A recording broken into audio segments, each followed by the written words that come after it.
Okay, sorry, go ahead. Sorry, we're talking about ping pong. Important stuff. So good afternoon, everybody. My name is Deborah, and thanks for all of you to attending my presentation.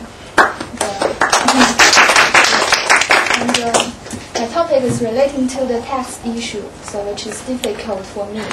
But I think the tax issue is often complicated and often be changed.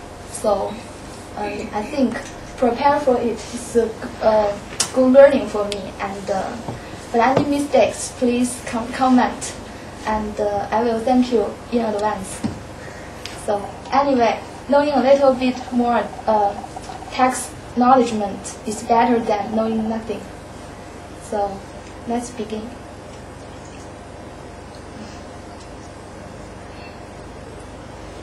There is the missing of my name.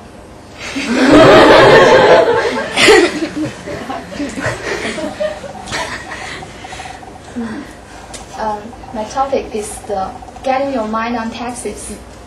So in China, the classification of the taxes can be divided into two parts: the corporate taxes and the individual taxes.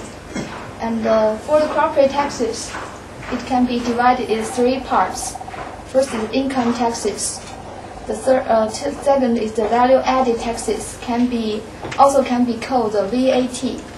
And the third is the business tax. And maybe the income taxes is the biggest taxes in China. So I spent more slides to explain it.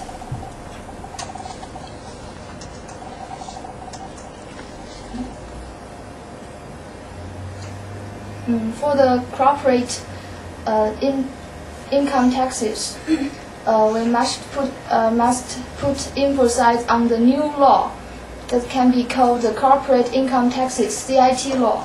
And in March 2007, the government enacted the new law, and it takes effect January 1st, 2008. And I picked some of the parts of the meaning of the new law, and you can see it, and concentrate on some of the keywords or key sentences. For example, although the changes are expected to result in heavier tax burdens for foreign investors, the overall impression is that the new CIT will contribute to a more healthy and a predictable business environment for both domestic and foreign enterprises. And for this kind of the new law, to sum up, there have the 5 change points that we must understand it. The first, this law differentiates between the name of the resident and non-resident enterprises. So the resident enterprises are enterprises that are established in China. From next year, foreign enterprises that are established outside of China but have their effective management in the country are also considered resident enterprises. And for the non-resident enterprises, that is built in the China, but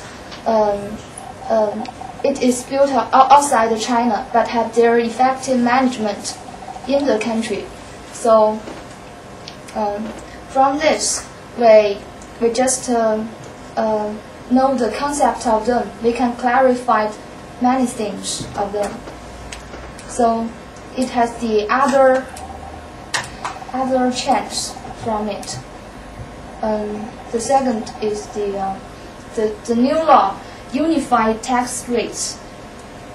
Before, the Chinese corporate enterprises, the rate is 33%, maybe as you know.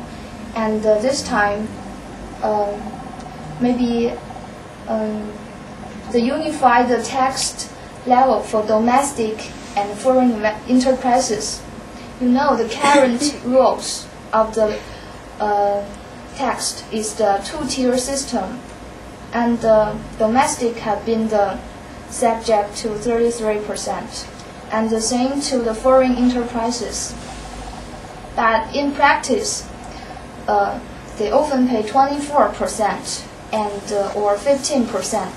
But this time, both of them will be assessed the rate of the 25%. Is the key point for the new law. And the second is the tax incentives.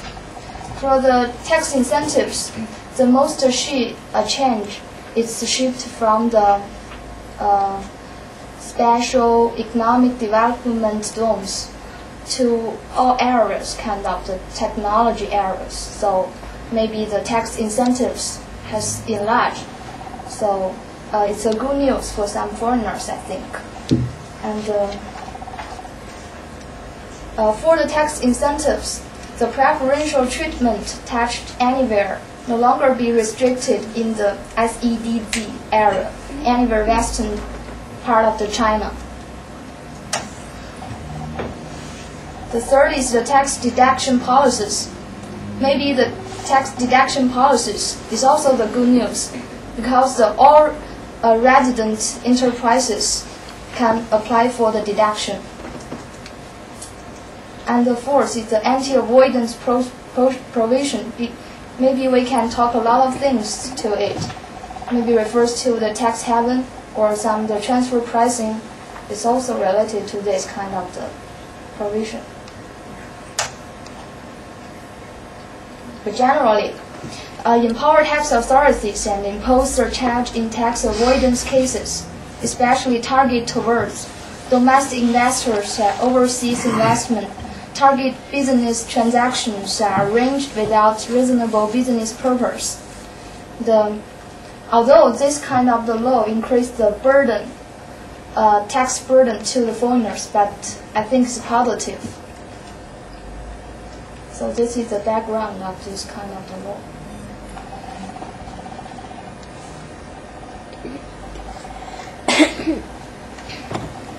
And this is the meaning of this law. The first is the main thrust of the new law is equalizing income tax treatment of Chinese company and FIEs. Second is the new law provides for more stream enforcement of the CIT. The third is the law alters the tax incentive structure. And let's look at the FIE income tax and the incentives. And first, the income tax is the biggest corporate tax in China. Second, even if you don't set up an FIE in China, your company may still be subject to China tax if you are doing business there. And third is the FIEs are able to take advantage of a number of tax preferences that greatly reduce these rates. And from it, we must know some of the procedure. The tax should be paid within 5 days after end of the each quarter, and must settle their tax for a given year within 5 months of the end of the year. And your customers may be required to withhold your taxes for you.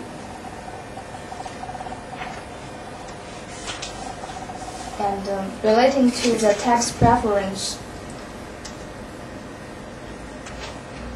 if you want to have the more tax preference, it depends on some of the factors. First, how large the investment in the FIEs. Second, how much the FIE will export. And the third is how advanced the FIE's technology is. The fourth is how closely the FIE's business matches China's economic goals. So let's look at the most common illegally authorized tax subsidies. For the manufacturer FIEs, their tax rate is 10%. And for the special economic zones FIEs, their rate is 15%. And relating to the qualified services FIEs in special economic zones, the rate is 7.5%.